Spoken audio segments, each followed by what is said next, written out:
Over the past year, there's been a lot of hype around cryptocurrency derivatives and futures. And at the same time, some people have expressed concern that this is becoming an ungoverned Wild West. So last month, when the CFTC imposed a fine on the digital asset exchange Kraken, it was a reminder that regulators are monitoring this area.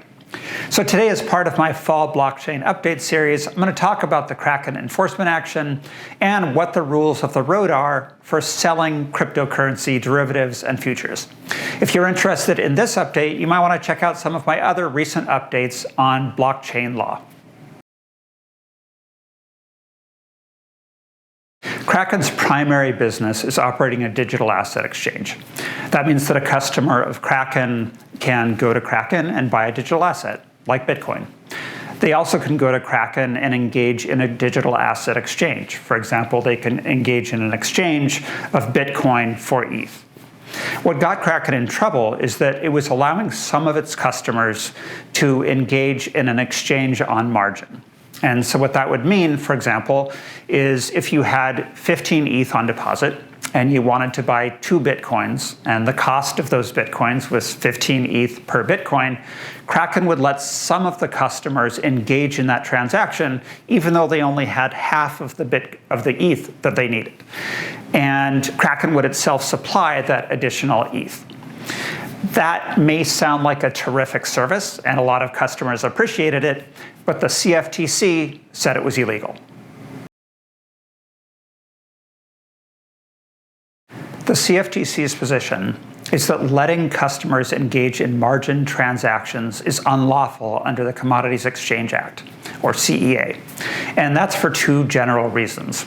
First of all, it's generally impermissible to engage in margin transactions unless they're done through a board of trade that is actually registered with the CFTC.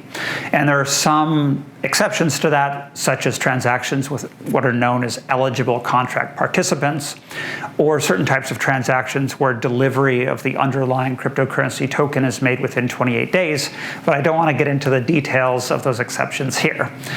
Second, under the Commodities Exchange Act, you're not permitted to accept a payment from a customer to engage in a margined transaction unless you're registered as a futures commission merchant. And Kraken was not registered as a futures commission merchant.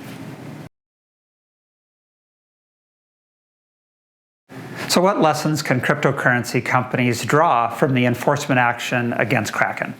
Well, at the highest level, the message is don't offer services to your customers without checking with your lawyer.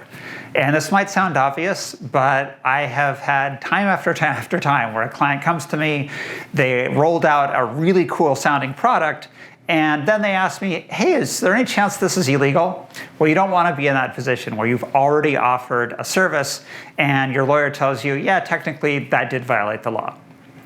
Second of all, at kind of the medium level, if you are offering services to a customer and it involves the future delivery of a cryptocurrency token, you need to check into whether or not it violates the Commodity Exchange Act. And a lot of cryptocurrency companies don't even have this on their radar. They're focused on securities law, the SEC, maybe on money transmission law that involves FinCEN and some other US agencies, but they don't even think about whether they've inadvertently created a situation where what they're doing could be treated as a futures transaction. And the bottom line is we actually still don't know exactly how these regulations can be applied to futures transactions. In fact, one of the CFTC's 3 commissioners issued a statement along with the announcement of the enforcement action saying that it isn't even clear how Kraken could have operated as an exchange if it had tried to do the registration that it is being fined for not doing, and described this area as being uncharted territory. So even though the territory is uncharted, that doesn't mean it shouldn't be explored. And good news, I'm a lawyer. So if you have any questions about how the law applies to certain types of transactions that you want to allow your customers to engage in, give me a call. I'd be happy to talk to you about it.